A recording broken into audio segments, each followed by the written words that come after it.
resolve and sure grittiness. It starts with an attitude. We need swagger, okay? Regardless of what happens out there. Doesn't matter. Keep your swagger.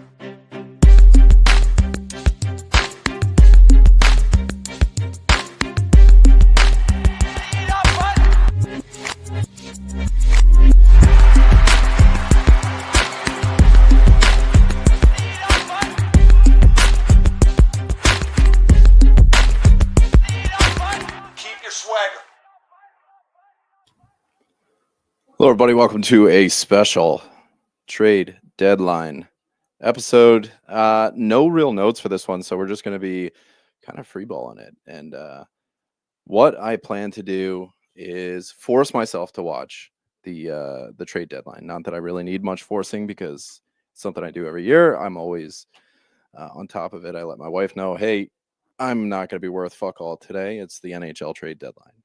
And every year it's, again, why do players get traded mid-season? Regardless of all of that, guys. Trades are pouring in. There's some big ones that we want to get to, well, that I want to get to. I guess all the boys are. Alan really wanted to be here, but he was like, I'm working, and if I'm on a live stream, there's no real plausible deniability for not being at work or not working or anything like that. So what I'm going to do, I'm just going to go through the trade tracker here in the hour leading up to the actual deadline at 3 p.m. Eastern. Man, Charlie Coyle just got traded to Colorado. So things are like literally coming in. And I have Twitter over here. I've got the 5-hole Discord on this screen here, the trade tracker here, and then you guys right here. So I can check out the comments as things are coming in. So we are 1 hour away from the deadline, and what we're going to do now is just kind of talk about the things that that have happened here on March 7th. So give this baby a refresh, and let's check it out. So there are a bunch of just trades that what I plan to do here with this episode is specifically on 5-hole is do a fantasy take on the things. We have enough. Like I've got NHL Network going on here on the TV, and then they're doing the actual takes. They're talking salary and impact and things like that. And what we want to do is get the fantasy slant on things like that. So that's what I plan to do here. 8 times 12 for Rantanen in Dallas via Darren Dreger. All right, I mean that's the big one. So let's start there. Rantanen, 100-point guy in Colorado gets traded to Carolina, where he is worth essentially fuck all. He has not done anything in Carolina, and I remember my immediate take was, oh well, Gensel did pretty well. Even Nino Niederreiter did pretty well as a trade deadline acquisition for Carolina, and that just did not happen for Rantanen for whatever reason. And it seems like maybe he didn't want to be there. They offered him more money than Dallas did. Now there's no tax, whatever, in Dallas, and so maybe he's actually making more money per paycheck than he would in Carolina. I'm not sure the tax situation in Carolina, but here we are in Texas. Logan Stankoven goes the other way. 2 first-round picks. Casey Middlestat going to Boston. We'll get there. So things are happening as we are in our 1 hour deadline. So let's talk. You guys in the chat. I mean, there's almost 200 people in here. What do you guys want to tackle first from a fantasy perspective? The Carolina side of things or the Dallas side of things? Because I honestly do believe that there's it's so interesting because there was shared time on ice in Carolina, like his time on ice in Colorado was like 22 minutes, and then he went to Carolina, and then it was like 19 minutes, and then now he's in Dallas, which is just notorious for deploying their lines in kind of a frustrating way. So I'm wondering what you guys where you guys are at with this one. Dallas side. Okay, so what I think is, okay, so Stankoven goes the other way. So that means that we have a vacancy inside the lineup where somebody else can fill in. But for Rantanen, I see first line, right? First line, first power play, no big deal. But what that means with the trickle down is who's getting pushed off. Now, on the top power play, that's not where, I can't remember if Stankoven was there or not. Daily Faceoff has already updated their bullshit. So I'm going to check the 5-hole line site. Let me see if I can switch what screen I'm sharing. Maybe not. I don't know. But okay, so JB's in here. Bink is a Dallas fan. No Stank for Power Play 1. So it seems like somebody's getting moved off, whether it was Jamie Benn or Matt Duchene. But that's going to be our second power play unit. So you bolster your second power play unit, and usually that's a good thing, especially for like real life. That's a good thing. That helps your stream get strong, or team get stronger. But what it means for us in fantasy is now they have a stronger second power play, which is just going to give Pete DeBoer more of an incentive to split their power play units. And what I want to show you guys, let's see. I want to see if I can switch, because I have this, there's something on the 5-hole site where we can see, like, let's see. I wonder, now does this switch back and forth? Yeah, perfect. Okay. So with this, you can check the shift charts for Dallas's last game and how they deployed their power play units. Now, Dallas versus Calgary. This doesn't give us like a comprehensive view of where they're at, whether or not it's like overtime or anything like that. But the Stars power play 1 got 66% of the time. Power play 2 got 34. So that's a pretty good 65-35 split. Don't hate that.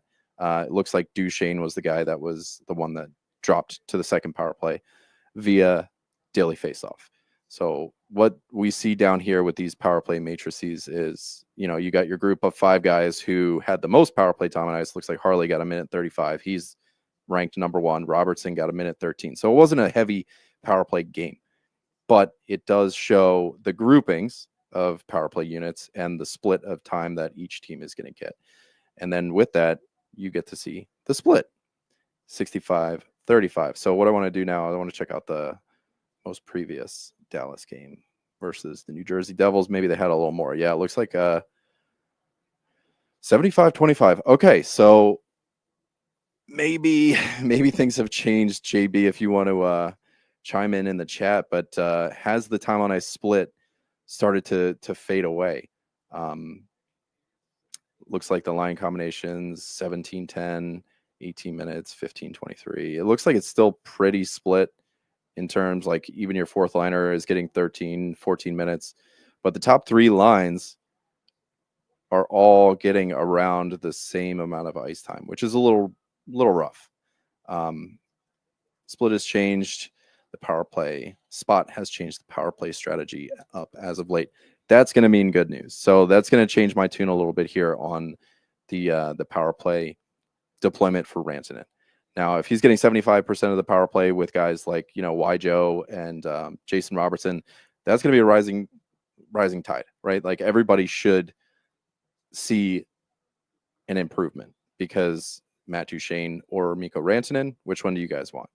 But also there's the caveat that we have been, we kind of said the same thing going into Carolina, right? Like Sebastian Aho was going to get a boost. Svechnikov was going to get a boost, and none of that happened. So on paper, Mikko Rantanen is a better player than Logan Stankoven, who goes the other way. He is a better player than Matt Duchene, who moves down to power play 2. So you do have a better weapon on your top power play unit. And that should be good for everybody on there, especially Thomas Harley, who's getting a fuck ton of power play time now. Sometimes on both units. But I think more important than anything is just that I don't know if something just didn't click for Rantanen in Carolina. Like if he didn't want to be there or whatever it was, but this is another chance. Like this is obviously a team he wanted to go to. He laid down a hard no for the Los Angeles Kings. They were the first team that pretty much said, hey, I'm not signing there. So what I think is going to happen here, this is a team where he wanted to go to, where he's going to be able to compete. If he does have a chip on his shoulder, he's going to be seeing Colorado. They're going to be rivals now. So I think that plays into it a little bit too. And from a psychology aspect, like Rantanen got to choose where he wanted to go, right? Where when he got traded to Carolina, it was just kind of like, hey, you got traded. There was no control over that. And I wonder if he's somebody that likes to feel like they have a little bit of control. So what I'm looking at here, the first power play unit, that's where we got Rantanen, Rupa Hintz, J. Rob, Tom Harley, and Y. Joe. So Jason Robertson, he's been on an absolute tear. There was a post on, I think, Reddit, or maybe it was in our Discord, that was like, Jason Robertson's going to be the reason that I hold on to players for too long from now on. And that is kind of just the wildest second half that you could ever see. Like J-Rob, obviously he went into the season a little beat up, so he didn't have that normal warm up, preseason, things like that. So it might have taken him a while to get going, but when he got going, he got going. Here we go. Here's a question in from our boy in Discord. Harley going to boom with Rantanen on power play 1 or not much change? I think this is an improvement. I don't think that like this is going to absolutely like decimate any sort of expectations or anything like that, but I do think there is a marginal improvement for everybody around everybody that's going to be sharing ice with Rantanen. I think there's going to be a great improvement for them. Like Duchesne's been having an unreal season, almost unbelievable season. But what I think that we can look forward to for the players who are going to be playing around Rantanen is a boost. And I do think Rantanen owners, if you guys are still out there, as I hope you are,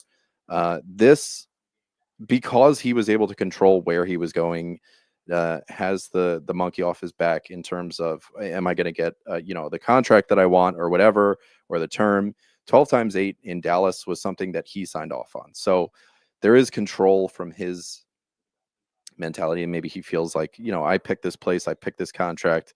All right, that's in the rear view. So I was more optimistic than most, and that kind of bit me in the ass on Rantanen in Carolina, just based on the history that Gensel shown and even Niederreiter, and it just seems like Carolina makes these acquisitions and then they seamlessly fit in. I remember even like Michael Furland back in the day, and like these guys just kind of like hit and it works. And Rantanen, being the caliber that he was, almost in that Gensel tier, above a Gensel tier, I would say, who improved his play from Pittsburgh that had a great surrounding cast. And then he goes to Carolina and was able to improve his points per game. That's kind of what I thought. There was a bigger chance than anybody else was giving him credit for. Now, Rantanen at even strength is going to be a different sort of situation because as you guys saw here, let's look at line combinations and just get an idea of what top line guys are getting. Stankoven got like just under 16 minutes. So other guys were double shifting. There might've been some extra power play time. Y Joe's getting around 19. J Rob's getting around 20. And that's where we kind of like time out in terms of forwards. Our number one forward for time on ice is 2011, J Rob, and then Y Joe, and then Rupe Hintz. And they're all kind of in that 18, 19, 20 range. And that's where I think we can expect to see somebody like Rantanen. So what I'm going to do here is click on Rantanen. Oh, that's not what I wanted. I thought it was going to take me to his Frozen Tools page, but I've never been able to catch those things. And that was the first time I was ever able to click it. All right, let's look at his time on ice here in Carolina. It just hasn't been great. Why can't I strafe? I'm not able to go sideways. So, kind of in the same range. Like 23 minutes against Toronto, 20 minutes, 17, 18. This is kind of where I have him in terms of time on ice in Dallas. Like maybe when you acquire a player of this caliber, you don't really like keep things the same. Like you don't just, oh, well, he's going to integrate seamlessly into the system we already have. No, this is a player that you change the system a little bit, or not necessarily like overhaul the entire way that Dallas is going to be playing, but you make room for him. So I think if they want him to play 22 minutes, he's going to play 22 minutes. And that can only mean that if they're trying to build chemistry on that top line between Wyatt Johnston and J-Rob, and those guys are going to see more even strength time too, or Rupe Hintz, sorry. So I wonder if those guys see a little extra time on ice, just depending on how top heavy Pete DeBoer starts to feel that his roster is, and where Peter Mrazek is going to the Red Wings for Joe Veleno. That's an interesting one. And Craig Smith, both for Joe Veleno. So they got Spencer Knight, so they don't really need him. And Soderblom was backing up Spencer Knight. So Mrazek was definitely the one there. All right, let's get back to Rantanen. I think there's going to be a substantial change in the way that he's been producing. So if you were able to buy low on Rantanen while he was in Carolina, while he was looking very disappointing, this is a perfect time for him to reset. And I wonder if we don't see like a more normal Rantanen as a result of this. And that's the optimist in me coming. Narrative says that Hintz and Rant slot together. Yeah, I guess with Hintz is finished, right? So that makes sense if they're hanging out. I see J-Rob being like maybe not a duo, but I think they all stay together. So I think that top line is going to find some real chemistry because they're going to be on the power play together. They're going to be at even strength together. They're going to be playing together quite a bit. And there's 20 some odd games, maybe 15, between 15 and 20 games before the end of the season. Good time to build chemistry, find out what works, what doesn't as you go into the playoffs. Yeah. So here's a tweet about Carolina and what they plan to do. I do wonder whether or not they're going to be in the market for somebody, just because they lost a couple. So do they go in on Besser? Do they try on Marchand as friggin' Pagnotta goes for? I'm not a big Pagnotta guy. Maybe you guys are different, but I don't know. I feel like his sources are Twitter, and he just kind of refreshes his thing. So now, not necessarily that's like the entire top to bottom of Rantanen in Dallas, but that's what I think. So the short of it is that I think this is going to be good for Rantanen, his mental reset, being able to choose his destination, get that contract out of his frame of mind. I do think that he's a little bit refreshed as a result of this. So I think we hope that Rantanen starts to come back to his quote unquote normal self, which is what we saw in Colorado. Stankoven in Carolina. So this means that Carolina traded Nietzsche's Jack Drury, a 2025 second, a 2026 fourth, and they were able to get Logan Stankoven, Taylor Hall, and 2 first. And we'll see what the other smaller pieces are. Have we gotten? Yeah, here we go. No. So the quote unquote smaller pieces that Frank Saravalli is talking about here, we don't know what Carolina is getting, but the brunt of it is 2 first round picks, 26, 27, and Logan Stankoven, who was amongst the rookie leaders. Some guys kind of went and ran away with it, but there's Logan Stankoven in 5th place. Lane Hudson is starting to clear the pack a little bit, but Celebrini, Mishkov kind of trailing him just by a little bit. Will Smith is up there. Stankoven was somebody that at the beginning of the year especially had some underdog flavor to him. So it was him and Cutter Gauthier tied right now, but still 20 points back of the lead. Solid rookie, had his moments. Those first couple weeks were pretty impressive. And I wonder, you're kind of trading Nietzsche, who's a younger player, for Stankoven, who's a younger player. And, somehow you get Taylor Hall in that mix. But I don't hate it for Carolina, but it does feel like they're not done. They put on this grandstand sort of charade or whatever. And like this is not where you leave your team if you are currently tracking down a Stanley Cup. I think that if Carolina is going to continue to believe that their window is right now, that they're going to make another move, and whether that's a Brock Besser or if they try and bolster their wings a little bit, that they continue to shop. And there's still 42-ish minutes until we find out whether or not this is the year for that. So Carolina is going to be one that remains to be seen. Let's check out how Daily Faceoff is projecting their lines. Not that it matters, because Rod Brindamore is a dickhead when it comes to his line. So if you got Stankoven on the third line, he'll probably debut on the first line, and then by the end of the game, he'll be on the fourth line. We'll see how that happens. But their right wing depth it's young, and you start to look at this team, and it's definitely very divisive. Think about the younger players on it: Seth Jarvis, Sebastian Aho, kind of in that middle ground. Jackson Blake, Svechnikov, Stankoven, Roslovic, Yost, kind of Kakaniemi. But then you got the old heads: Taylor Hall, Jordan Stahl, Jordan Martinook. So there is a very Brent Burns, the second oldest player in the league. I don't know if Fleury. I'm pretty sure Fleury's got him beat, but there's a very old and new kind of Carolina Hurricanes, and JB is highlighting it here. Are they moving on to a future window? They still have Nikishin overseas. When he comes in, he's going to be somebody that he's going to blow the doors off.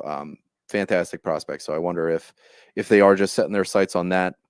They've got a Kochetkov that can kind of hold them over until then. I don't know how much more selling they're going to be doing if that's what's going to happen.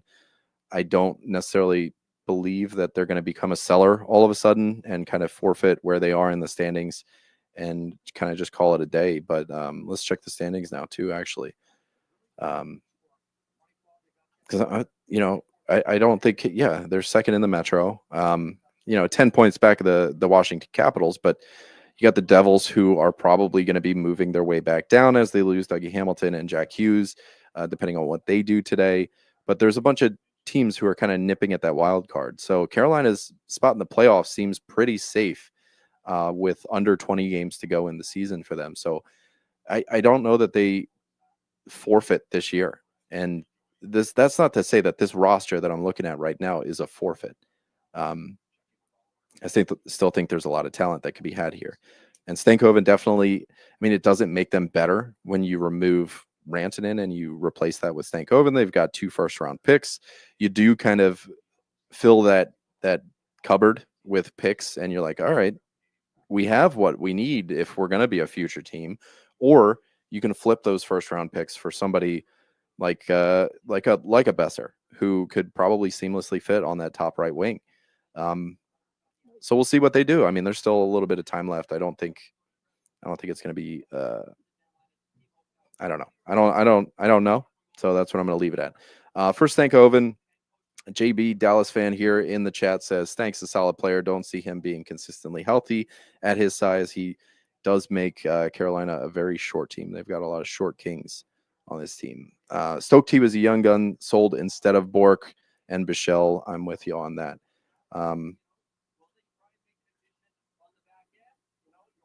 What do I think? What do you put up? 29 points in 60 some odd games for the Dallas Stars. I don't know how many he actually played, but his pace wasn't impressive, and I don't know how moving from Dallas to Carolina is really going to affect Stankoven's stock in any way. So this one for me feels like a little bit of a push, but I just don't see it being 40 point pace right now for Stankoven, and that's pretty much the area that he's lived in most of his career, all 2 years of it. But last year was 24 games, so he still fits in that rookie threshold. 15 minutes time on ice. It's going to be super. I like Dallas and Carolina are so similar in the way that they deploy their lines and roll their lines. Brindamore is a lot more trigger happy when it comes to switching it all up in the middle of everything. But yeah.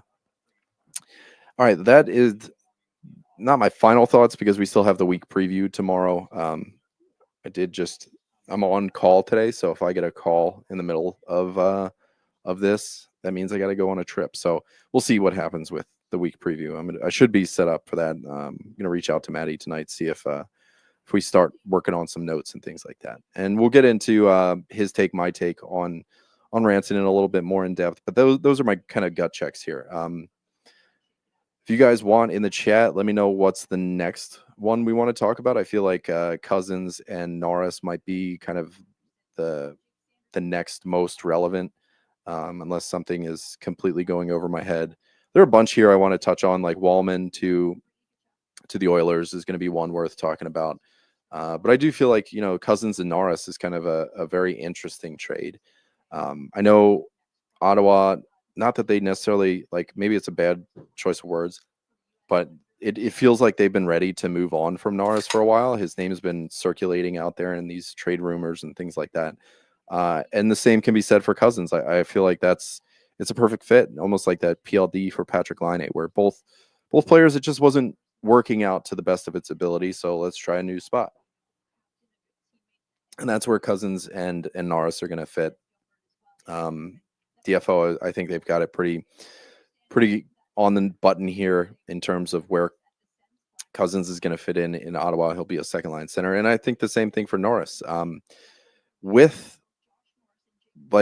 think Yuri Kulich has been playing pretty well, but I also think that Josh Norris is eventually going to be their 1C. So that's what I want to see happen. That's what I think will eventually happen. It's not going to be so much like Kulich is solidified into that position. I think Norris has to earn it at the same time that Kulich has to lose it. There's good chemistry between that top line. A lot of those guys have been moving and being productive. So top six is still good because Tuck's on fire right now. Greenway is doing okay. But I you definitely want to see him alongside Tage and Peterka. What the hell is my daughter yelling at? I don't know. I have no idea. Okay, so for Josh Norris and Cousins, both of these teams, I feel like this is kind of a push. There's not a huge difference. I think any loss of offense that Norris is going to see moving to Buffalo is going to be made up for by maybe not like deployment, but opportunity. It's a smaller pond in Buffalo, so he's going to be able to get more minutes and just get a bigger share of important minutes than he was able to see going up against like a Stützle and a Kachuk on the wing and things like that. So Buffalo is such a strange.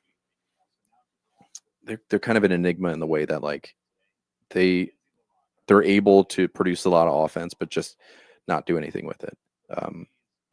So I don't hate this for Norris. It definitely, on first impressions, I think it devalues his stock a little bit, and the opposite for Cousins. So wherever Cousins' stock was prior to this, I'd probably move it up a little bit, and the opposite for Norris. But this feels like one of those trades that's absolutely gonna not bite me in the ass, but prove me wrong. Like I feel like both these guys getting a fresh look is going to be pretty good. The other pieces in this trade, I think it was Denny Gilbert going over to the Ottawa Senators. He's a banger and big body, so I wonder if they just throw him out there to start hitting people. And Jacob Bernard-Docker to the Sabres, which I don't see a ton of relevance there for him, especially in like what I've kind of worked myself into is 12-team redrafts, that kind of thing. That's usually what I'm like speaking about. Dynasty, we're gonna have to get the takes to the guys who understand Dynasty a little bit better than me. Whether or not his like placement on the totem pole changes, whether he's going to Buffalo. I know Buffalo has a pretty stocked cabinet, so I can't imagine that he's going to get any more looks than he did in Ottawa. Another one that I think is pretty interesting. So Colorado's making a bunch of moves, including one that just happened. They got Charlie Coyle, who to me embodies what a 3C should be, and they pitched Middlestat. So what that's going to be, here's the full details that I want to bring up. So to the Avalanche, Charlie Coyle and a 2026 fifth-round pick, and to the Bruins, you got Casey Middlestat, a conditional 2025 second-round pick. And don't know what that condition is. And Will Zellers, who I've never heard of. So what we're talking about is Casey Middlestat to the Bruins and to the Avalanche, we're seeing Charlie Coyle. To me, that means that your top 9 is going to be McKinnon, Brock Nelson, and Charlie Coyle down the middle. So I feel like Boston, where Charlie Coyle was, where the fuck is he? Oh, he was on the second line as a winger. Yeah, I wonder if I'm pretty sure they're going to deploy him as a center in Colorado.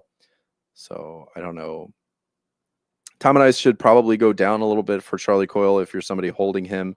What I usually find myself saying is like teams that are buyers that are buying these kind of like middle-ish guys, unless you're making a huge move, teams that are making that are adding are not adding to their top power play, that are not adding to their top 6.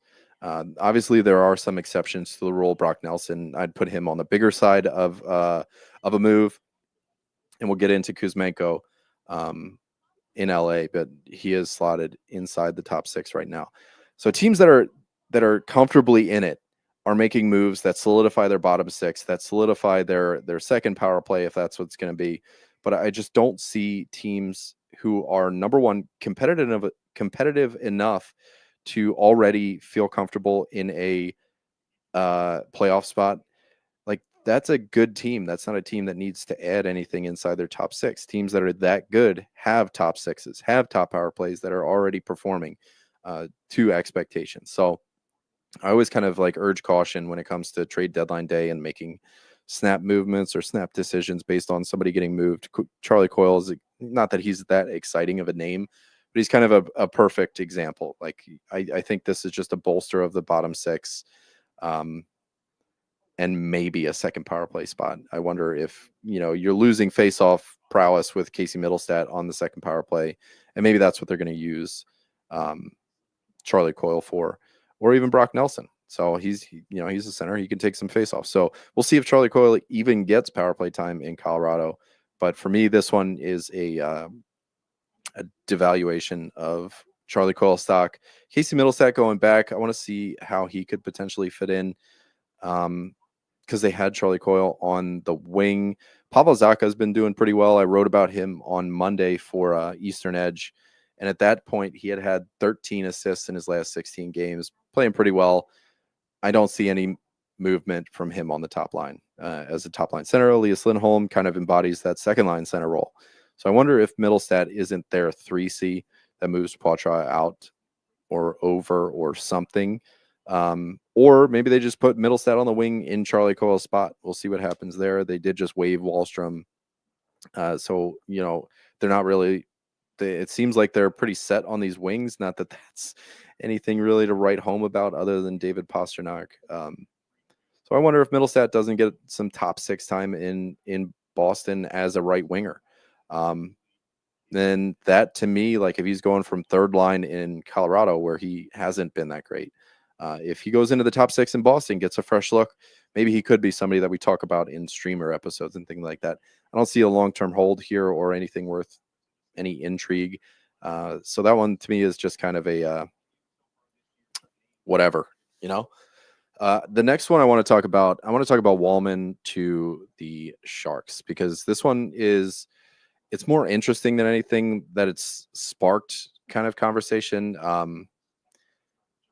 And I don't think Bouchard's in any danger of losing his top power play spot. That just seems ridiculous to like it's been a sorry, I want to move this mic up a little bit.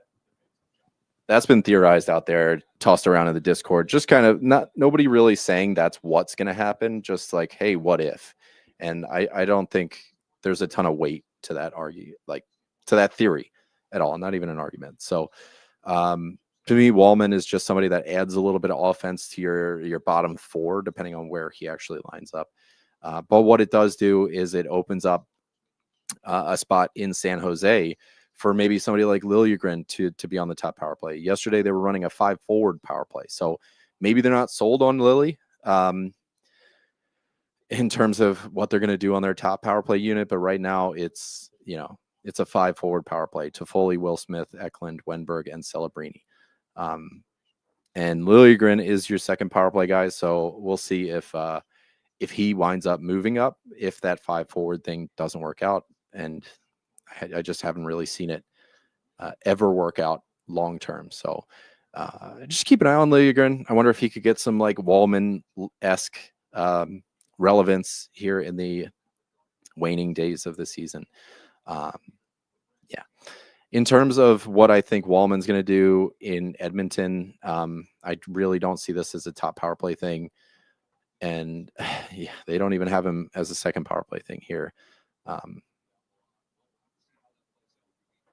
Yeah, I just don't think they've updated this at all. But Brett Kulak on your second power play. Maybe he plays alongside Darnell Nurse, or maybe Ekholm is out longer than we thought, and that's what they're making a move for. But also you got to, like, what if Ekholm comes back? Then you could have Nurse and Ekholm on your second power play unit, and then there's nothing for Wallman. So to me, unless he can unseat Evan Bouchard, which I think is such a long shot that it's crazy that I'm even talking about it, I see this as a huge drop for Wallman, to the point where I would just kind of, you do want to see a couple games out of him, but like if you're fighting for a playoff spot or something right now, then I just really don't see a happy ending here. Shen traded to the Jets by the Penguins. Penguins are moving a lot of players. They just traded, who the fuck did they just trade? Some Cody Glass, I think, to the Devils. Nothing huge in terms of like fantasy relevance or anything like that. Luke Kunin is going to the Columbus Blue Jackets. I loved him in Minnesota. He is a banger. He throws the body around a lot. So, and Columbus has just been such a fun team to root for this year. So I wonder if Kunin can get something moving in Columbus. I'd really like to root for him again, and it's been fun rooting for the Blue Jackets. He's a winger, and I mean Marchenko, Voronkov, JVR maybe, and Kent Johnson. That's I don't see a ton for Kunin to make a top 6 appearance. Let's give this another refresh. Okay, so Shen traded to the Jets by the Penguins, and then I kind of got sidetracked because the Penguins are making so many moves. I think this one's a banger move. They're trying to get bigger. They're trying to solidify their back end. I don't see any power play time for Shen, but it's going to be another good place to look for hits in Winnipeg. There are so many hits on their back end. You got, DeMello. I mean, Pionk himself is a banger. That's a heavy hitting defense core. Next one I want to talk about, Kuzmenko traded to the Kings by the Flyers. Flyers not really doing a bunch of work here. They retained 50% on this one. I clicked the Flyers. So where was it? Hockey Stat Cards or something had Kuzmenko on the second line here. And it was a different lineup because they had Fiala with Kuzmenko. So I wonder, 8.4 for Wyatt Johnston, 5 years. Look at him go. All right. If Kuzmenko's in the top 6 with somebody like Laferriere, Kopitar, if that's his actual line, I think any way it shakes out, if he's inside the top 6, like Kuzmenko as a distributor and a pretty solid net front guy, I remember that was kind of his calling card in Vancouver. Like he was the net front guy and just got a bunch of tip-in goals and a lot of power play goals. So if he winds up on the power play, he's somebody that turns very interesting. But again, like your top power play looks pretty stacked. Laferriere, Kopitar, Kempe, Fiala, Doughty. That looks like a top power play unit to me. With Byfield even being ahead of Kuzmenko in the chipping order if somebody goes down. So Kuzmenko on your second power play unit, fine. But if he winds up as a net front specialist on the first power play unit, I do think he's worth an ad. So just keep an eye on that. To me, right now, the threshold for relevance is power play 1 or not, and I don't see it on the surface. Like first kind of gut check here. All right, so one that I think is very interesting is that Mrazek just got traded to the Red Wings. They have Alex Lyon. They have Cam Talbot. Which one are they moving? Because it does feel like they're cooking something here. Because now they've got 3 goalies. And that's too many. He's still got Jack Campbell in the fucking in the minors, right? Like I can't remember where Jack Campbell is, but Talbot and Lyon have been really, really, really solid for the Red Wings.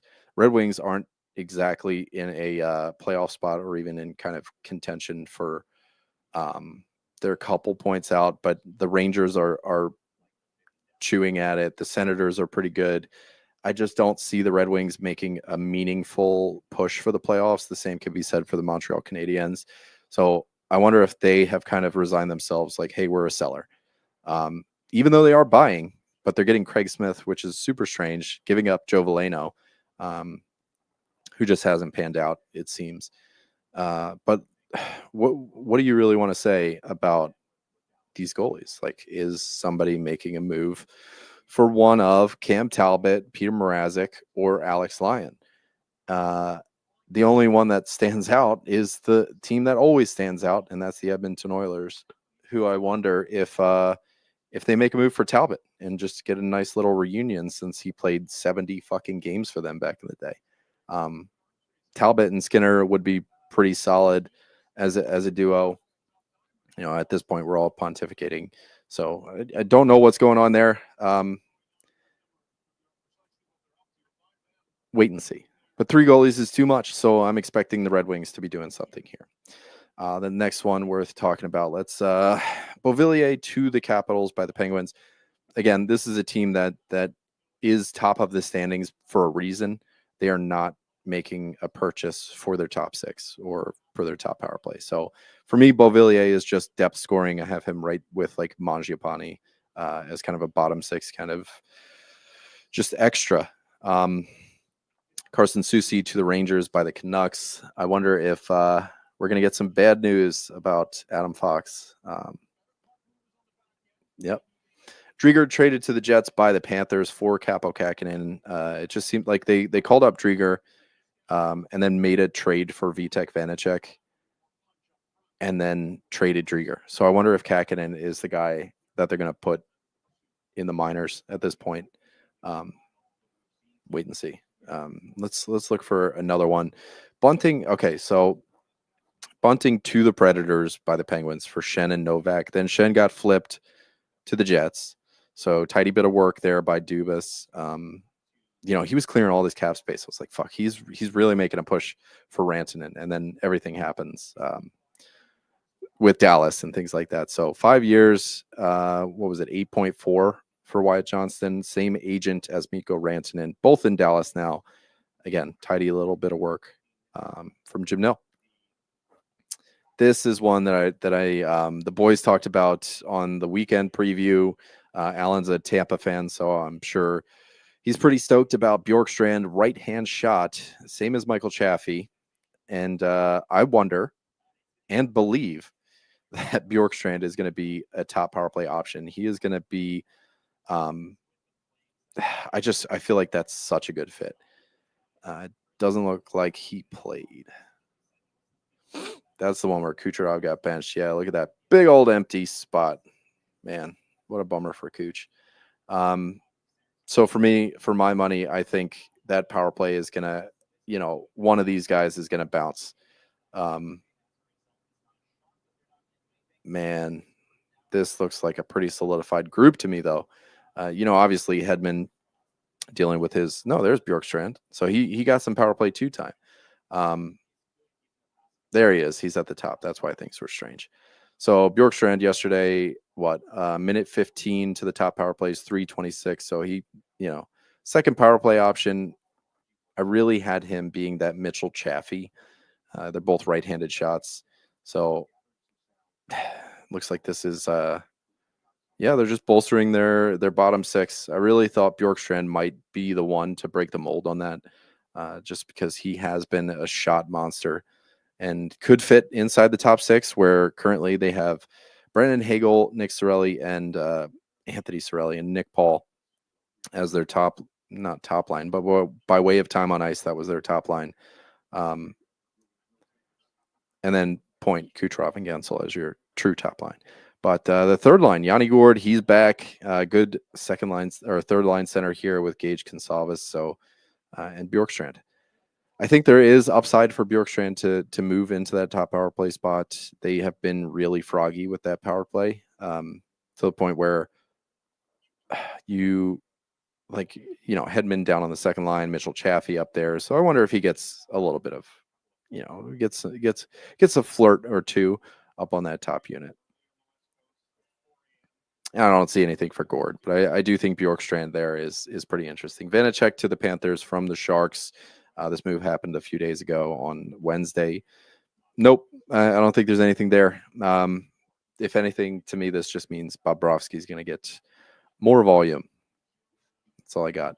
Seth Jones. I was able to talk about this for the week preview last week.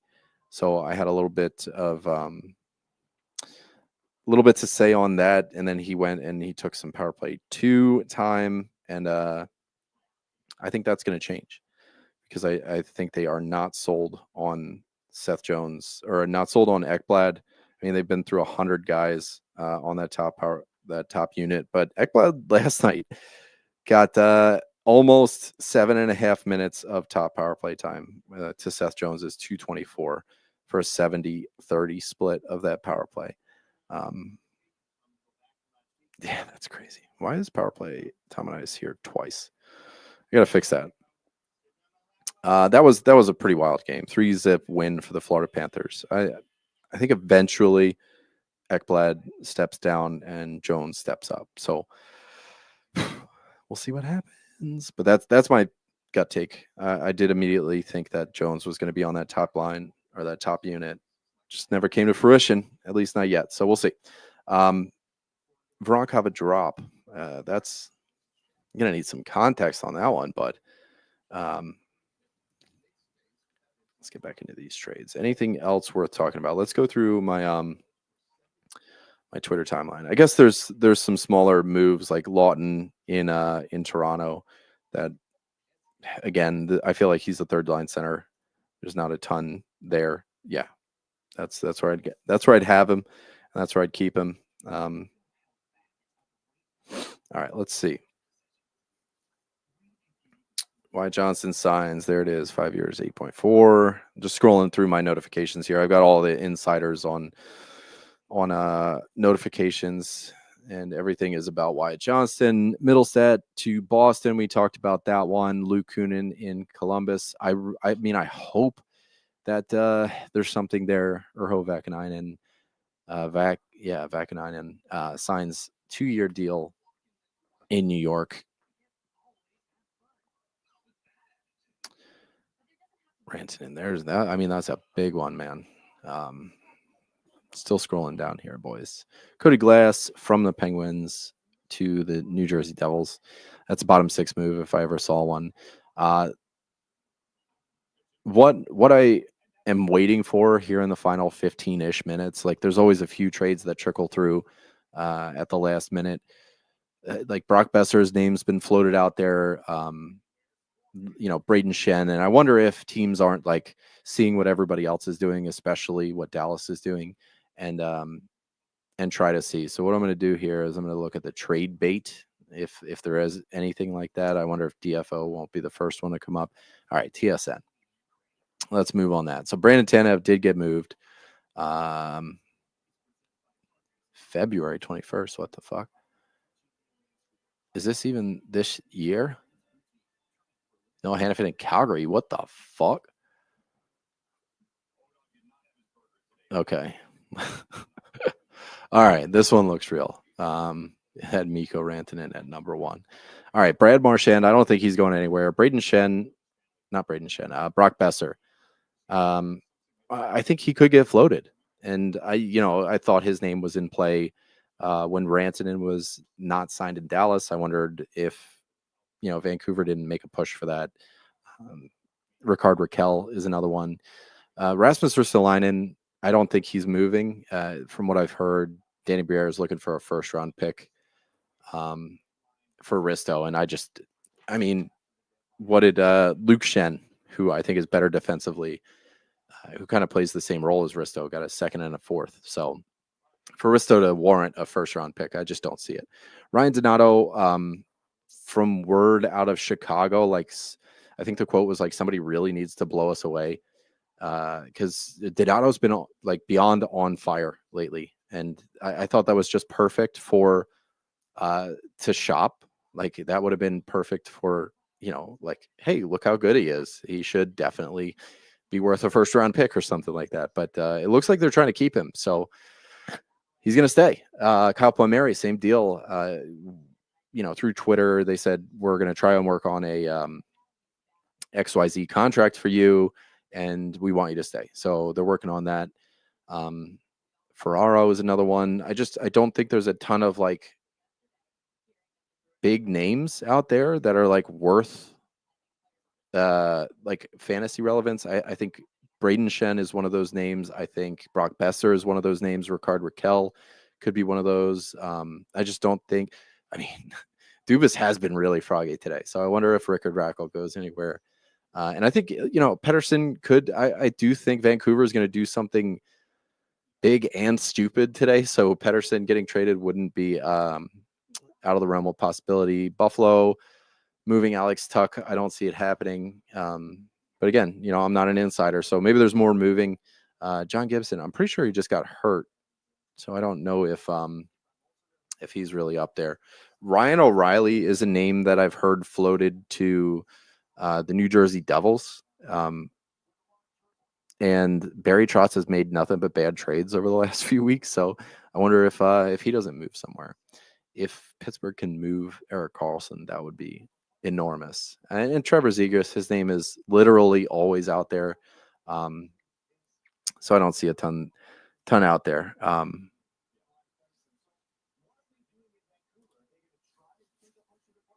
So JB, it's not big names, power play one, different makers. Yes, you and the Dallas Stars might have gotten one of the only names worth putting on a power play one from this year's crop of players out there. I wonder if we don't see something surprising from one of these other big names, like obviously not in a tier like Rantanen for your Dallas Stars, but Brad Marchand's name out there. He's hurt right now. I wonder how folks are going to traverse that one. Ricard Raquel could be somebody that could sneak onto a top power play unit. But again, the teams that are buying are not going to be buying because they don't have 5 good players to put on a top power play unit. Ricard Raquel, if he gets moved, I see his value taking a dip, regardless of where it is. I could be surprised. We'll see how that happens. St. Louis and Braden Shen. I think the team that was like most rumored around Shen was Toronto. The fact that they picked up Scott Lawton, I think that's dead. We'll see what happens. Teams that I think still need to make a move, maybe not need, but like could do with the Winnipeg Jets and their second line center. So Braden Shen moving here, reunited with Luke Shen, that would be something that would be interesting. Now, I think Nemesnikov would have to go back. I guess maybe they could move everybody down, but I don't know. This is a team that I feel like still should make a move, or could make a move. And you're right, Vegas is very quiet. This is a team that consistently makes the splash every single year. So I wonder if they're not like that 11th hour team that's going to make a huge splash for Elias Pettersson or some shit. So we'll see. There's 10 minutes left until like those last second thing like that. So and I'm highlighting the Winnipeg Jets here too, because this right here, this Vladislav Nemesnikov spot between Perfetti and Ehlers is like what I'm thinking is Braden Shen, right? If you have a second line of Nikolai Ehlers, Braden Shen, and Cole Perfetti, not only do the Winnipeg Jets get better, but you also are increasing Braden Shen's value by a ton. So if we're thinking about potential names on this trade bait list that could see an improvement in their fantasy value, I think Braden Shen right now should be the most interesting name out there. And I think this would be the perfect landing spot for him. So for me, I'm all over Braden Shen to the Winnipeg Jets to play with his buddy and brother, Luke. We'll see how it hashes out as I'm killing time here with 8 minutes left. But where are you guys at, man? Like, I know ketamine here, caffeine and ketamine in our Discord. I know you're an LA fan. JB, you're obviously a Dallas Stars fan. So you guys have done well for yourselves today, at least made something happen. I'm a Flyers fan. I got all my Flyers memorabilia up there. I got friggin' skateboard. That's a Jaromir Jagr signed jersey. I've got Bernie Parent signed Bernie Parent poster right there. A little TK action going on. And I think I've got, I've got a goalie's helmet over there from back in high school. He says he's on cloud 11. Yeah. I think there are still maybe not we're going to get those bullshit trades that come, fucking this nobody got moved for a 2028 eighth round pick that are going to start to litter the timelines and things like that. So just keeping an eye on these big names, the ones that I think could get moved. Brock Besser, Braden Shen, and maybe a Ricard Raquel. We'll see.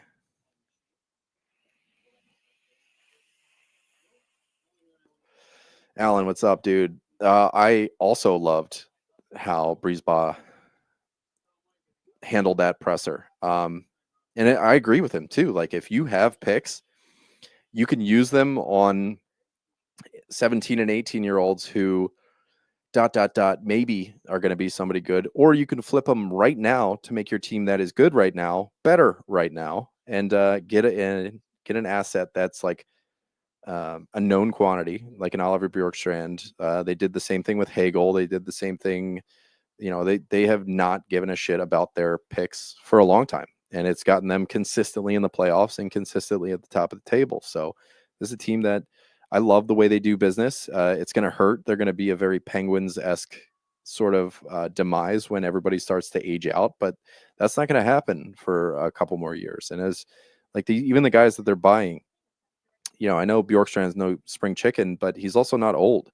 So you're keeping yourself relevant and impressive, and you made your team better by way of picks. So instead of waiting 6, 7, 8 years for a Gabriel or a Gage Consalvis to come out of the woodwork, you can just make it happen right now for a Yanni Gordon and a Bjorkstrand. So the picks get you better players.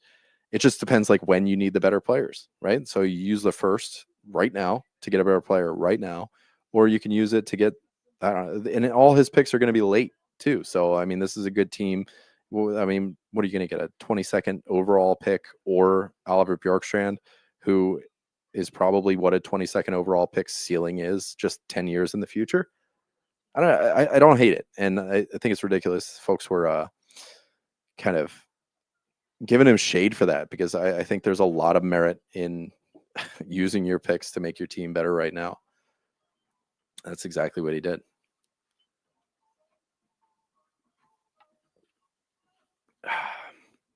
Anybody move today have much value in a 10-team points league? Looking at Cousins with interest. What? You sure you don't mean 20-team points league? We're talking about Nick Cousins? Yeah, Tanner Janelle. That was brutal. I mean, you throw enough darts and you're going to stop hitting bullseyes, right? Aaron Ritter wondering, anybody move today that has value in a 10 teams points league? So we're talking about guys at the top of the value chart in terms of who got moved. Rantanen, he's not going to be on the wire, and I wonder if that's what we're looking at for you here, Aaron. The guys that I want to look at, yes, I think Norris is a good one. That's a good point there.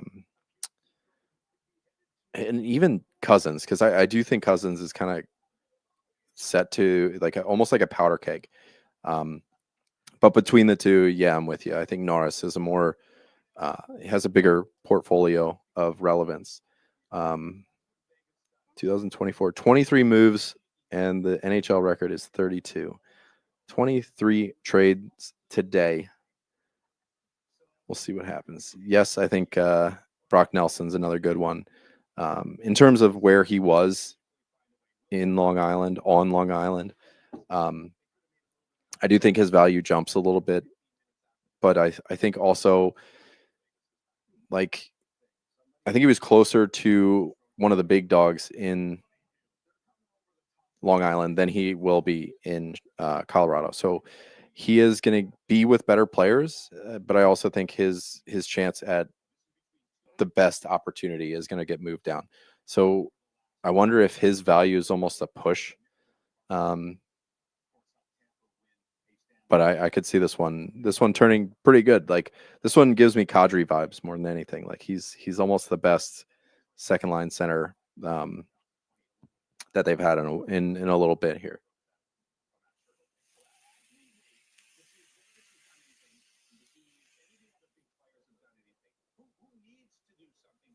Somebody's got to tell me about this Grebenkin kid. I don't know much about him. Nikita Grebenkin that we got, my Flyers got for Scott Lawton.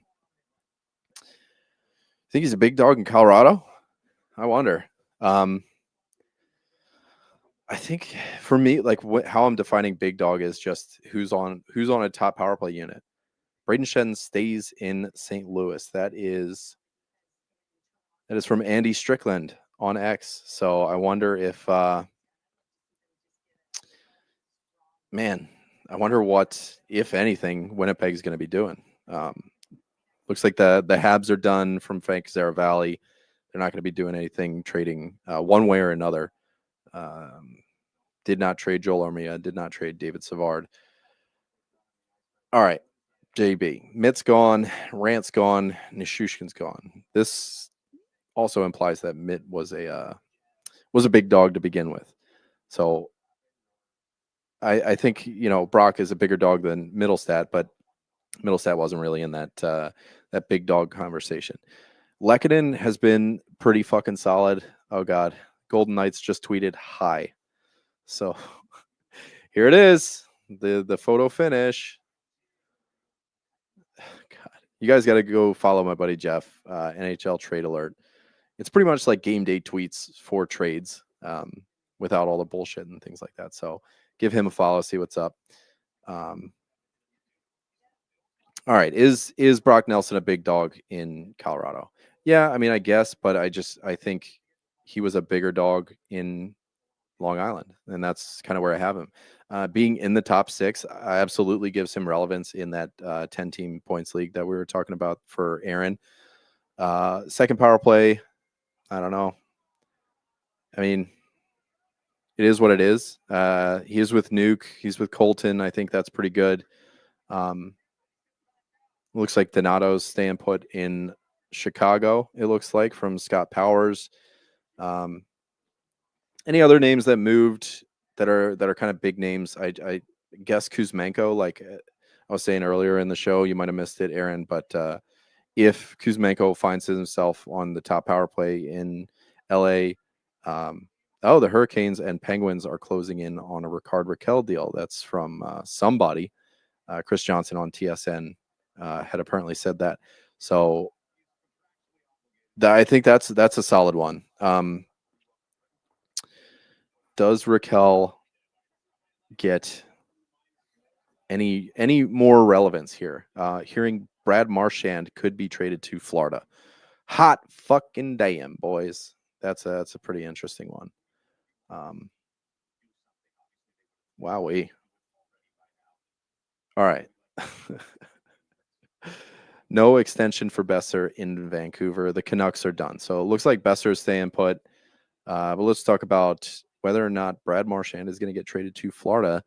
And I wonder if there is a big dog still out there for Vegas who is poking the fire with just a tweet that says hi. I wonder if that's a Pettersson move, but it's also been said that Vancouver's done. Darren Drake says that. We'll see what happens. Whether or not Vegas cooks up something big. I feel like Erik Karlsson's going to be in Vegas, and it's just going to be a mess. So that's what I'm calling for Vegas, is that they're going to get Erik Karlsson 50% retained, And that's going to be the deal.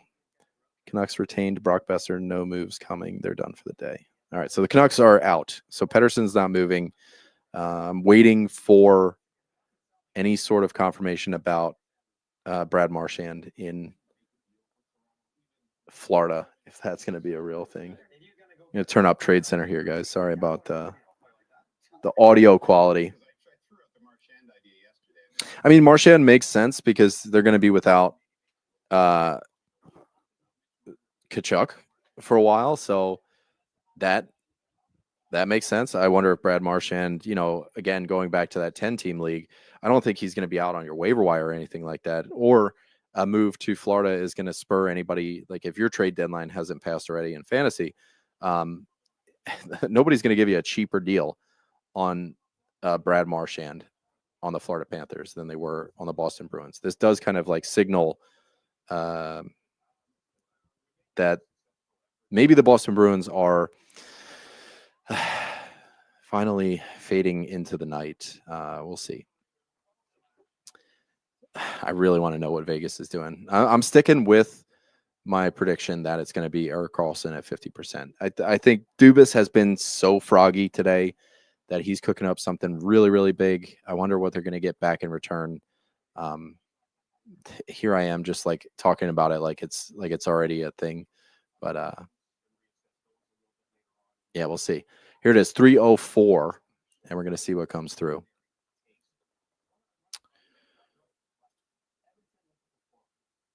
Oh, man. Patrick Laine's got the flu. He's not practicing today from Game Day News.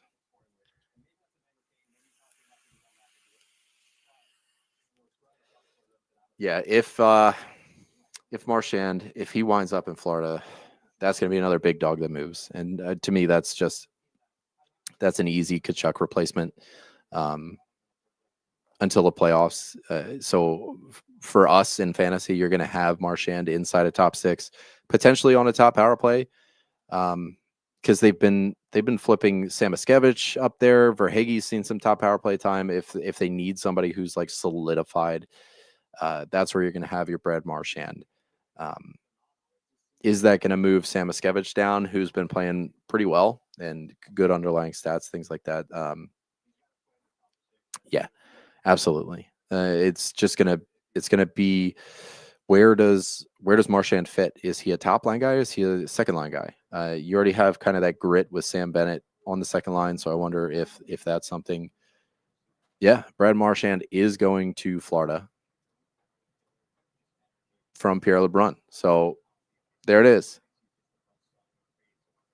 So let's talk about. I want to talk now. Where is it? Money Puck that has the injuries thing.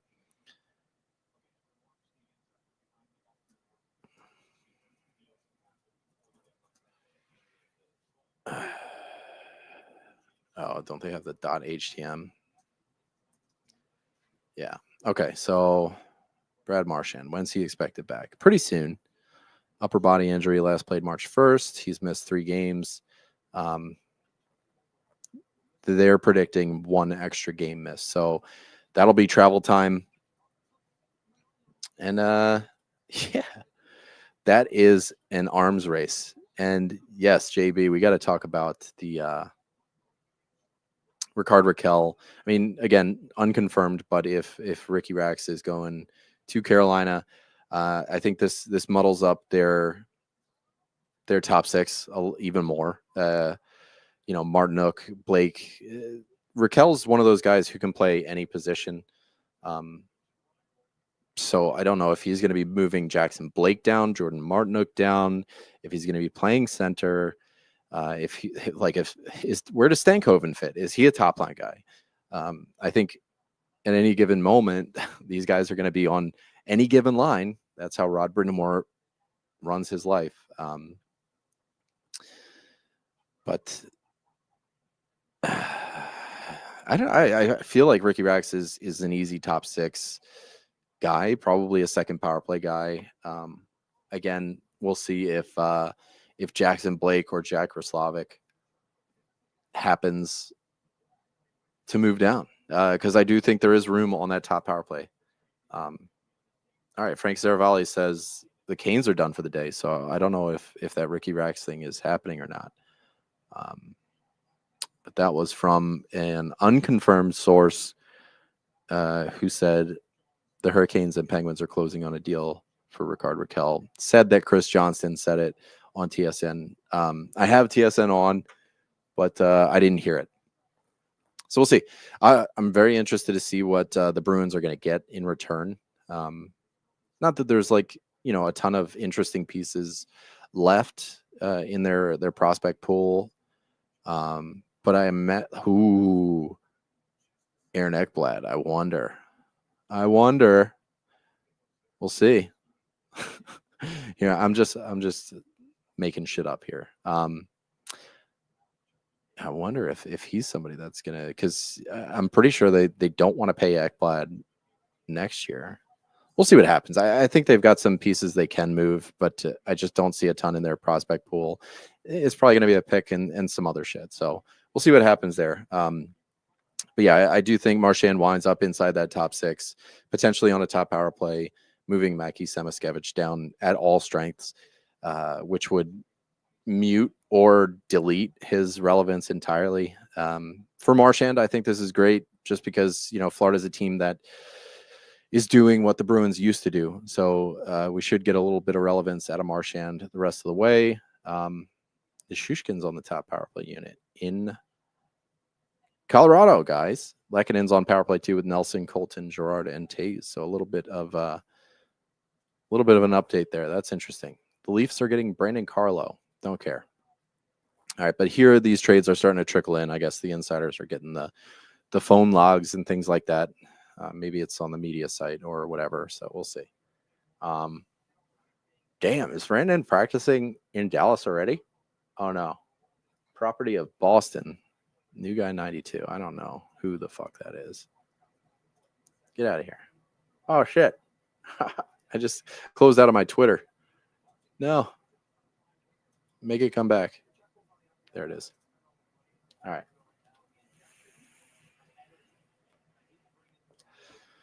All right, guys, come on. Where's this bullshit? Let's see it. The rat joins the cats. Love that. Yeah, I mean, in terms of where Marchand is going to fit in, I think that's pretty easy. Boston is already without him right now, so the lineup is pretty much going to stay what it is. God, that's such a bad team. I mean, Geeky's playing. He's kind of like just cashing in on being a top line guy. He's playing okay. But Zacha and Pasternak are kind of the only ones that are interesting. So Brandon Carlo goes to the Leafs from Boston. I really wonder if Aaron Ekblad is not part of the deal for Brad Marchand. McAvoy is out right now. So I wonder if that, if that's what's happening there. But that would like not necessarily decimate Florida's decor, but like after losing so many pieces over so long, like that's not going to be a good decor if that's how it works. Brandon Carlo to Toronto. There we are. Hey, Nate. What's going on, buddy? Nate's our buddy in Australia. I wonder what time it is over there. And Nate and JB, both Dallas Stars fans. You guys got to be feeling good. Feeling pretty good. 300 folks in the chat. What's going on, guys? Hello, hello. Wonder if that's a lot of Twitter folks. Blake is speaking to the media in 15 minutes. 7 a.m. Good morning. You got Miko ranting. Welcome. How about it? I wonder if that Vegas Golden Knights tweet that just said hi, if sounds like the Oilers are done for the day. Yeah, Bruins blew it up, but that Vegas tweet, man, I think there's something there. And I think it's Erik Karlsson. I want to see it happen. I'm so invested.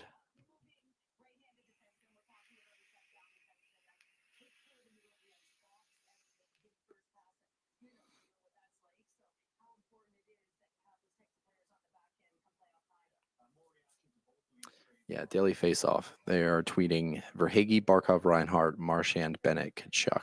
That'll be, for the playoffs. And that looks great. Like this is, remember when they got Giroux and they really solidified their top six. This reminds me a lot of that. And especially with Kachuk out until the playoffs with LTIR, they can flirt around with stuff like this. And I think that's going to be it. Eric Johnson is coming back to Colorado. All right. Get him off the Flyers. That's cool. We'll probably get like a 2027 7th round or future considerations for it. Just making yourself. Ooh, it sounds like the Sens are trying to get Fabian Zetterlund from San Jose. That would be fun. I am a big Zetterlund fan. Huge banger, like low key, great offense. So I wonder where he would fit in Ottawa. Let's see. I mean, he's a winger, so you don't. Do you have him in that Perron spot? Probably not. That's probably an Amadio move. So I wonder if that's a bottom six thing. The Flames are done. Who else is done? Blue Jackets are done. Yeah.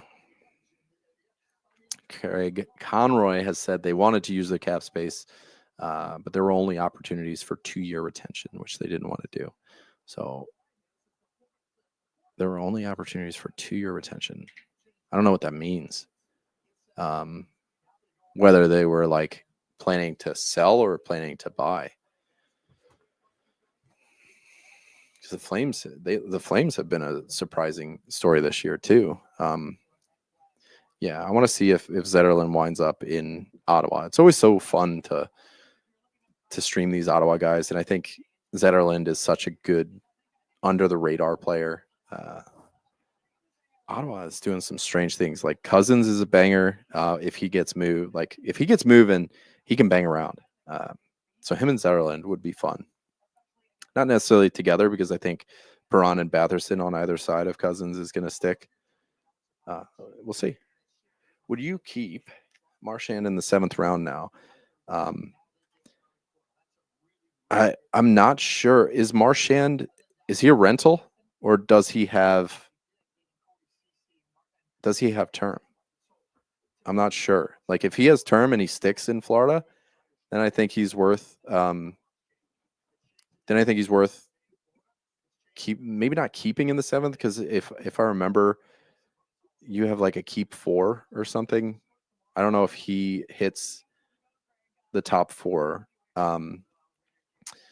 Something we like to do in the beginning of the off season is a keeper super show where we open up the mailbag and folks can send us their keeper questions before their keeper deadlines, and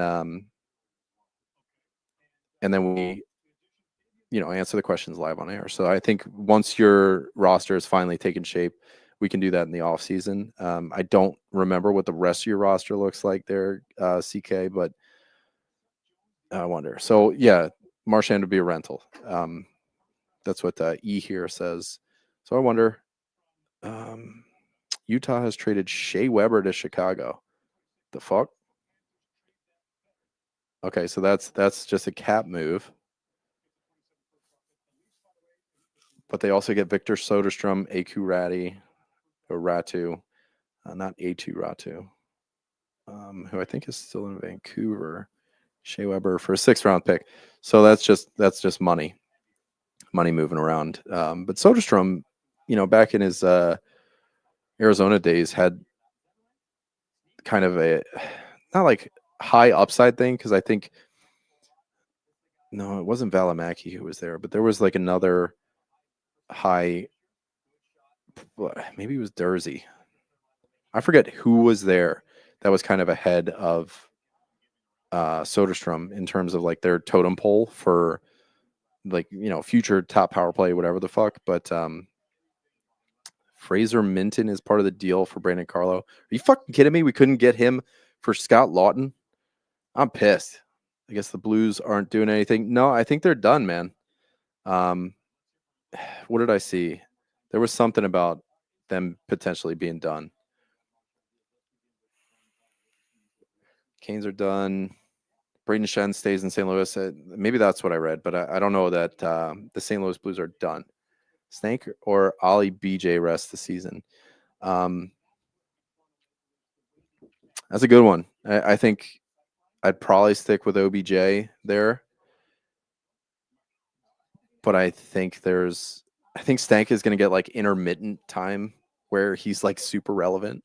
But OBJ, like if we're just making one move and you're looking at it from a rotoscope, that OBJ is probably more useful on the whole the rest of the season versus like Stankoven's intermittent whenever Rod Brindamore decides to put him on the top line. Yeah. From Aaron, any fantasy relevant moves today? Yeah, I mean, we went over a bunch of them, but I'm guessing maybe you just started tuning in. So Brock Nelson to Colorado is a big one that I like. I think Vegas tweeted something out that's like really impending doom. They just said hi on Twitter. So I wonder if they've got something in the hopper there. Marchand to Florida, I think, is a fantasy relevant one.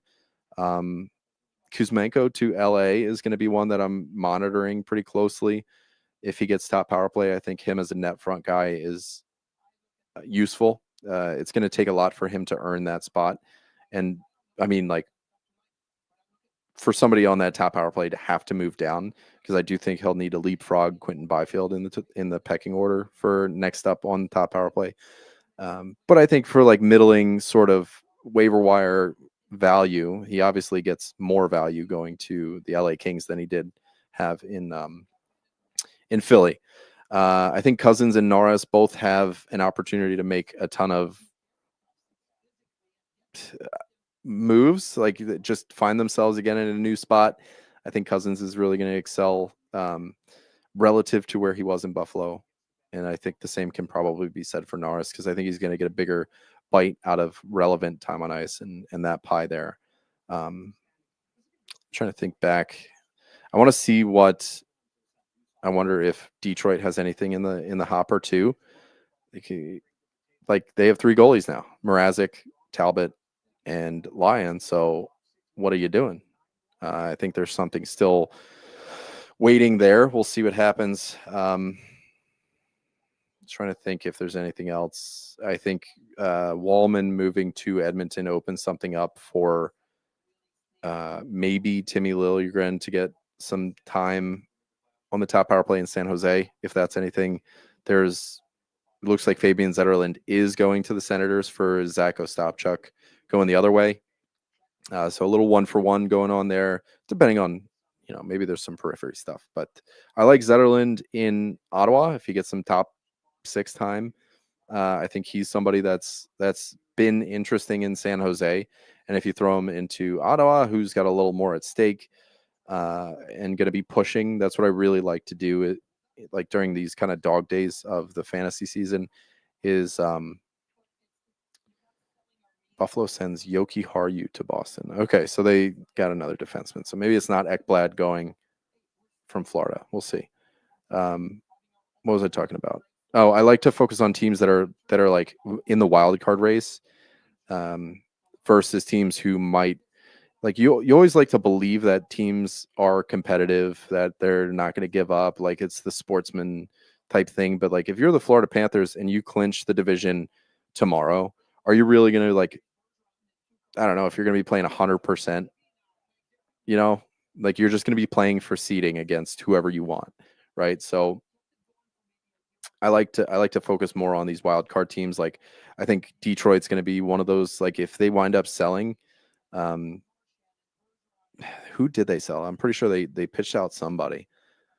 It wasn't anybody big, but they're posturing themselves as like potentially a seller. I think the Rangers, like obviously they got JT Miller, they're buying.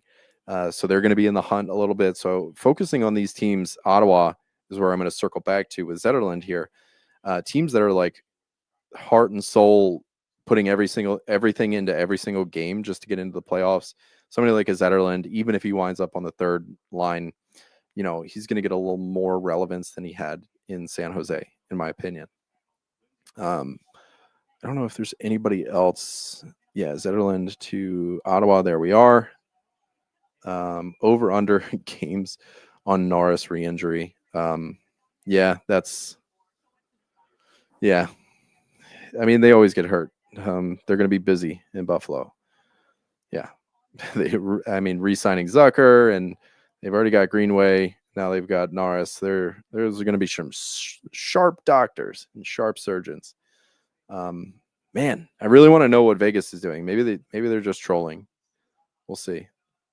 Brandon Tanev could play for the Jets tonight. I mean, were there any other centers on the market? If Shen is staying put, Cousins is already gone. Ryan O'Reilly, like, is Ryan O'Reilly in the pipe for? Because I feel like the Jets really need a second line center. They've done well, with the roster that they have right now. But if you really want to like solidify things going into the playoffs and just erase any question marks on your roster, Braden Shen made the most sense. And maybe they couldn't afford it, or maybe it wasn't worth it for them. But I thought that was a perfect fit. I guess maybe Ryan O'Reilly could be another one out there. We'll see. We'll see. So things are still kind of like trickling in. I mean, until they say everybody's done, we'll see.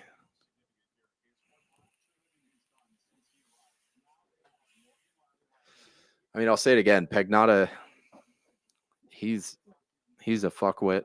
As long as the trades were this is a tweet from him. As long as the trades were in the queue by the 3 p.m. deadline, they'll go ahead. Marchand Panthers, Carlo Leafs, Eric Johnson Avs, Zetterland, and Sens. So not saying that's official because it is Pagnotta, and I don't think he has real sources. I think his source is his Twitter timeline, and he just repurposes everybody else's work as his sources. So I don't want to take anything he says with a grain of salt, as if those 4 trades were like the last ones in the queue or anything. So we could still see something coming from Vegas. We could still see something coming. We still don't have the return for Boston on Marchand. So there's still a little bit out there worth checking out. It sounds like Besser is going to stay put in Vancouver. That Vancouver is done. They're not buying. They're not selling. Philly's probably done. I don't see Risto going anywhere. Sounds like the Oilers are done for the day. That's coming from Mark Spector.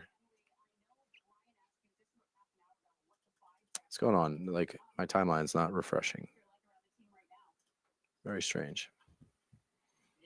Yoki Haru, if it got in time, is what I'm seeing. Yeah, I'm right there with you, Aaron. I don't know if he's like the last one in the queue, because there might have been some other stuff working.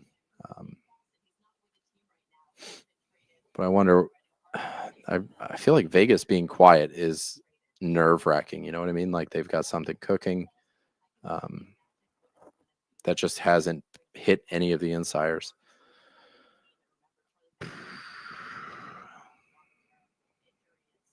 Now I'm looking at my phone because my computer Twitter thing is not.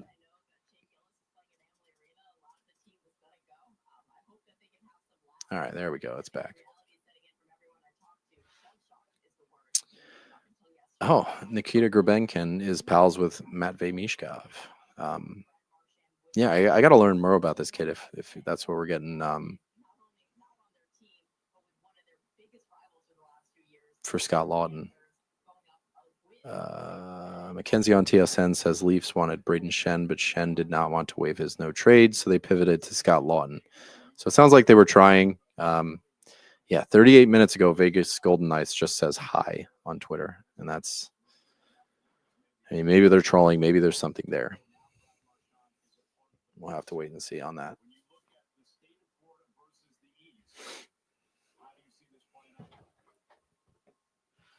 I mean, it's been a good trade deadline, eh? Like, what do we get? Almost 30 moves today. It's not a record breaker, but we got a blockbuster. This time the state of Texas doesn't fuck it up. Going back to Don Cheech, so a little bit of a redemption arc for Texas, not for the Mavericks, but for Texas in general.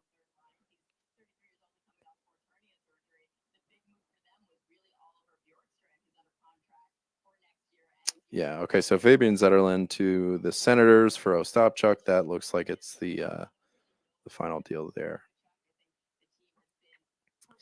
I really want to see. I mean, what I'm looking for now, whether or not it's going to happen, Vegas, that cryptic tweet, and I need to know what Boston's getting for Marchand. It just seems really strange. Like, I don't know that they're going to get anything fantasy relevant, Boston, that is, just based on the moves that they're making today. Like, obviously, Brad Marchand is a huge part of their team. And then they trade Carlo, and then they're getting Henry Jokiharju. Like, they are definitely pivoting to be a team that's not content with losing, but like they are self-aware at the very least. So I'm kind of reluctant to say that maybe it's Aaron Ekblad, maybe it's a big piece. I think it'll probably be picks, especially since it is a rental. Maybe they get something solid out of there. Yeah, I'm with you, Nate. Like, I like Zetterlund quite a bit. That was one of the big pieces they got for Timo Meyer. To get Ostapchuk is a really weird move. Okay, so 2 Ottawa, Zetterlund, Robbins, and a 4th, and 2 San Jose, Zach Ostapchuk. Is that Noah Gregor and Ottawa's 2025 second? So a little bit of a pick upgrade. This is very San Jose. Maybe they just weren't fully bought in on Zetterlund. Ostapchuk's, decent enough. And they get a pick upgrade. So there it is. I wonder if Vegas is done. You know what I mean?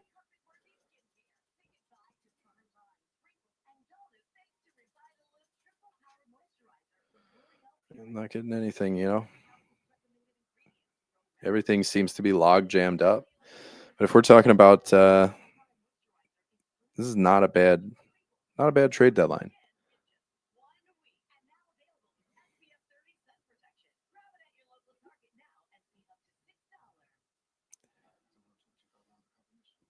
Yeah, I don't see anything about the Marchand deal. That's the only thing that's really left in terms of Eric Johnson to Colorado. I don't think there's going to be any huge there's going to be, if there's any return at all. You know what I mean? So I just don't think that's one of those trades that really warrants anything. Zetterlund, I think, is relatively fantasy relevant. He's more of a streamer in the 12 teamers that I typically talk about. But if you're in a deeper league, I think this is good because Ottawa is one of those teams that's going to be pushing hard to get into the playoffs versus San Jose, where the bottom of the roster or bottom of the table.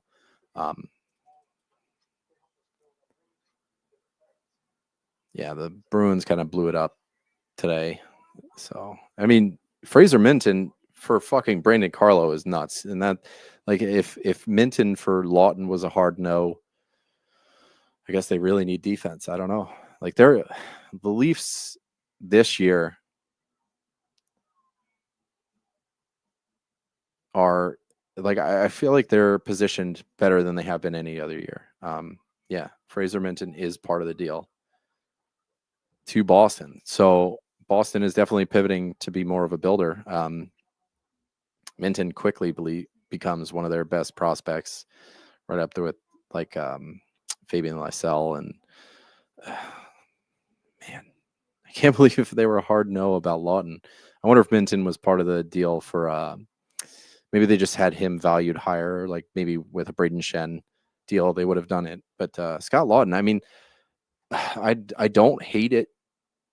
Like, talking about real hockey here, because Lawton had a little bit of term. So I was looking at the Brock Nelson return and thinking, okay, yes, Lawton is not as effective of a player, especially on the score sheet, but he's got a little bit of call certainty, which is something that the Leafs are going to need, as they approach Mitch Marner's new contract. And, they have a lot of big guys. And I'm, fucking Tavares has to get signed this offseason too, whether or not he stays in Toronto as the big part of their roster.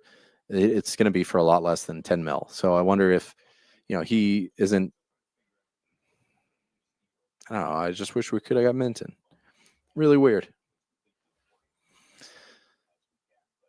The folks in the Discord are talking about Zetterland, thinking maybe he takes Perron's spot on line 2. I'd be cool with that if he's playing with Cousins and Batherson. I love that for Zetterland's value, and he could even be somebody not worth like dropping anybody for. But if you got a dead spot, that if he is in the top 6 in Ottawa, that looks like a longer term hold to me.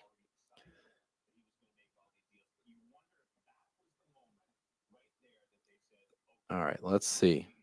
We're still not getting anything on this Brad Marchand bid. I mean, it's 3:30 here. So if anything was in the pipe,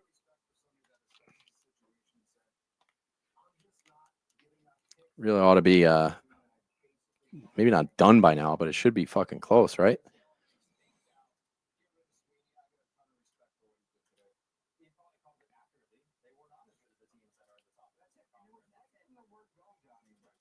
There we go. Now it's working. Yeah, I love that for Ottawa. That Ottawa did kind of fleece San Jose on this one. I mean, it's a small move, small player, but still, Stios really did well. Sweeney and Neely sure snap. Marchand gone, Carlo gone, Frederick Coyle. Yeah, I mean, Boston has just imploded their roster recently.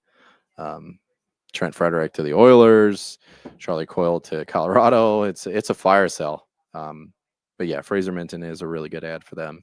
I just they haven't really cashed in on much else. So I'm really interested in, and based on the moves that they've made already,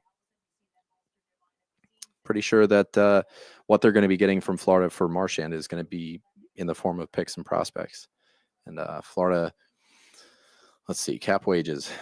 I'm going to open a new tab for that one.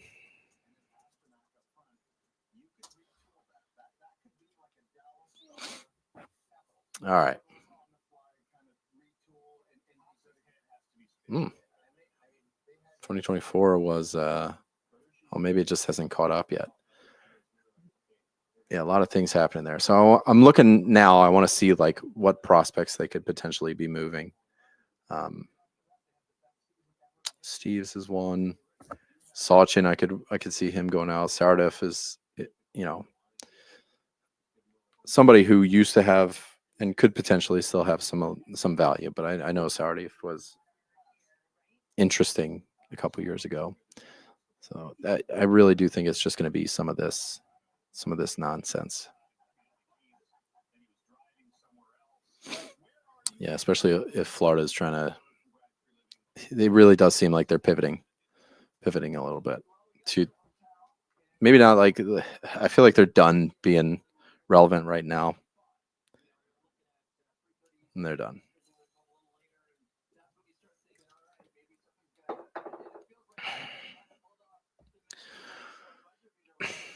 That's the only thing left, right? Did I forget anything? Minton is part of the Carlo trade, yeah. Leafs are giving up a first prospect. Multiple trades. James Myrtle. So Leafs are giving up a first, a prospect, and there are multiple trades involved here. Complicated deals going on. I'm telling you, Vegas is at the fucking bottom of it. They always fuck around. They are always fucking around.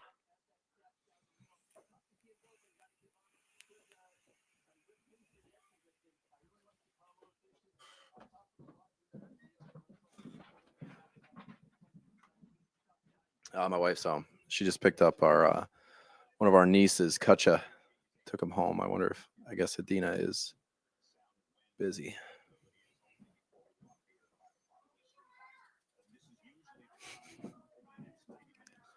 There they are. All right, let's see. Toronto's defense for the playoffs. Riley, Carlo, McCabe, Tanev, OEL, Myers. Yeah. I do think this might be the best Toronto roster that they've gone into the playoffs with in a while. Then it all kind of starts with their goaltending, which has been incredible. You know, between Stolars and Woll, they've really made things happen, and that's really good. Aaron, you're thinking Florida's going to win the cup again?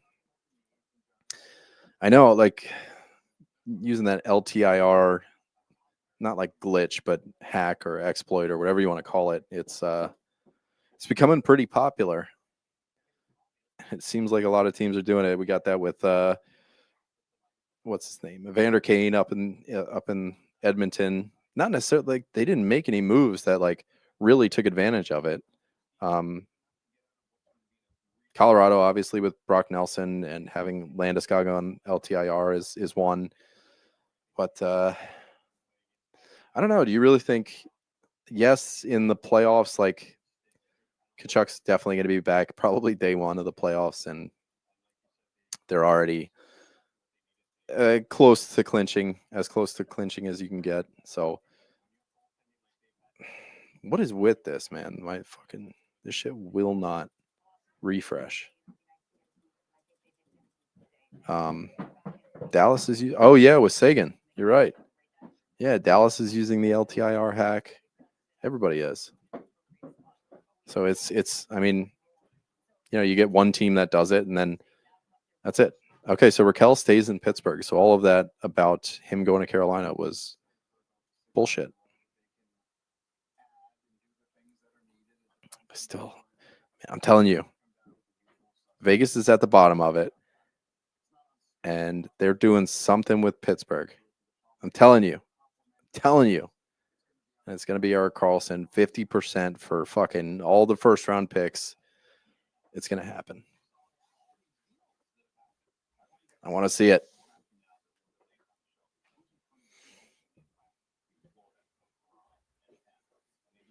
You got to wait for these rest to come in because I'm ready to go upstairs and I'm thinking about turning the smoker on today. What should I make?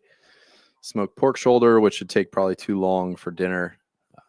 Close to 4 o'clock. Oh shit! I forgot to bid for tomorrow. Fuck. So, as a reserve flight attendant, you bid every single day on what you want to do tomorrow, whether you want to be on call, whether you want to be bid for a trip, things like that. And I forgot the cutoff was also 3 o'clock. And I did not put a bid in, which means I'm going to be what's known as RAP A. RAP stands for Reserve Availability Period, and that's from 2 a.m. to 2 p.m. So if I get a fucking trip at 2 a.m., Pens are acquiring Connor Timmins from Toronto. So they are somehow mixed in all this mess, I think, with the Carlo deal, maybe. And I wonder how they're involved because it does look like that's part of it.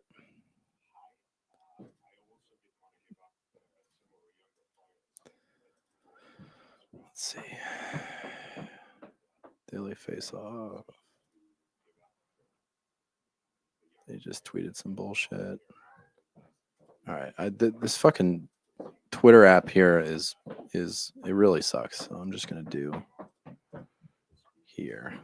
I'm gonna take that out of there so you guys can't see even how long my password is. Fuck off.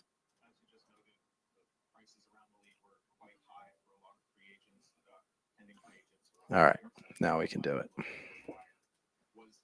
Yeah, there's a new login. Whatever. Pens are acquiring Connor Timmins. Raquel stayed put.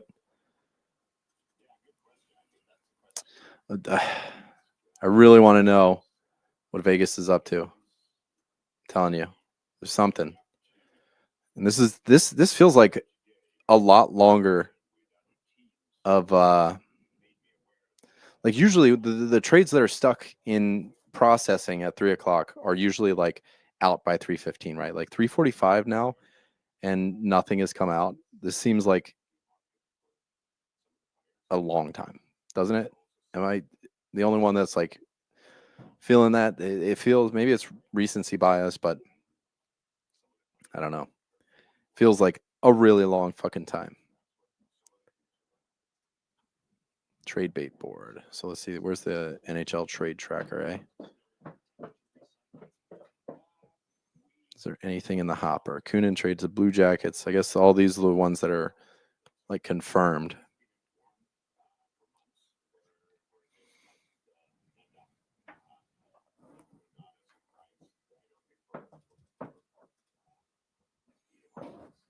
Kent Hughes, Caden Gooley, blah, blah, blah. Sounds like LA is done making moves. Getting that. NHL Network saying the latest they've seen the queue go is for 341 Central. So 441. Jesus fuck. Yeah, I'm not doing a 3-hour stream here, guys. An update on Oilers forward Evander Kane from the Edmonton Oilers 11 seconds ago. Now be ready to return to game action for the remainder of the regular season. So, yep.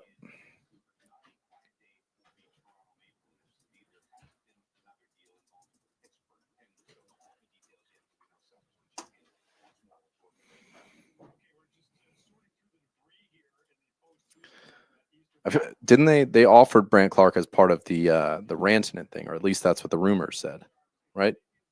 Talking to somebody here in the chat about what's going on in LA. So it seems like they're done. LA. Go Bolts have nothing sitting in the queue, made no other moves today. So with Gord and Bjorkstrand, the Tampa Bay Lightning are off the board. It seems like Pittsburgh is an active right now. The Sabres are getting, what did they say? Eric Brandstrom for Aube Kubel.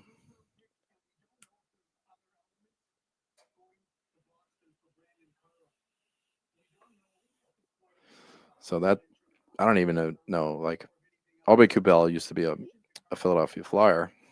And I remember watching him here. Like, he was a decent fourth liner, but he's like a diet Will Cooley.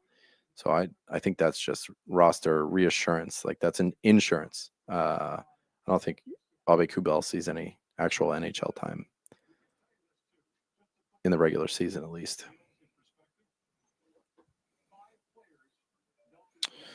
Oilers announce Minton and a draft pick going to Boston. That's from Pags, so it's got to be out there in on Twitter, considering those are his sources. So somebody else must have tweeted it already.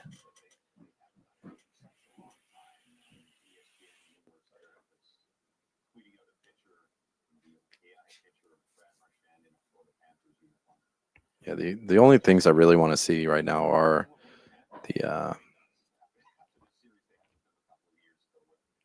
Connor Dewar is going to the Penguins.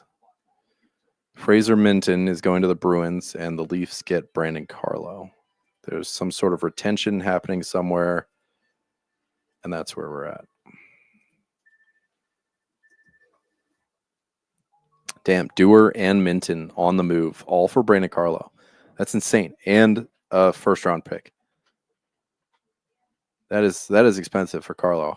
He is a stalwart on D though, so that's what you got. All right, I need to know what the Bruins are getting for fucking Brad Marchand, or else I'll just tweet about it because it's almost 4:00. I got to start cooking dinner.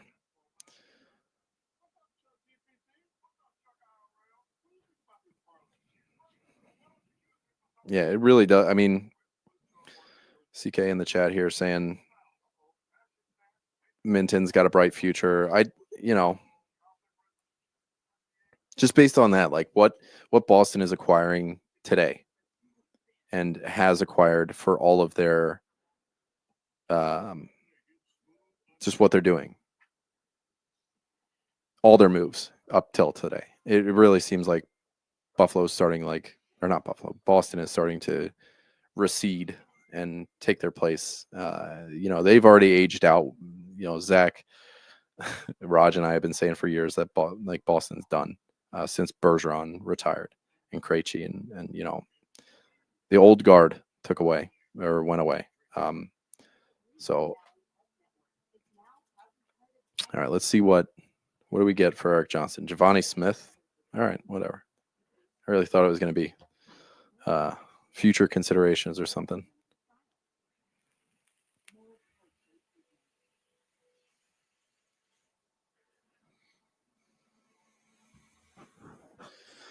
All right, gang. I'm going to wrap it up. I'll talk to you guys in the Discord. Thanks for hanging out. Love the activity in the chat here. 327 people hanging out.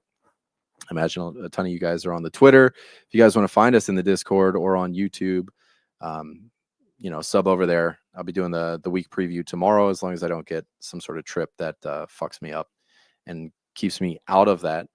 So I don't know. I'll talk to you guys tomorrow. Love y'all.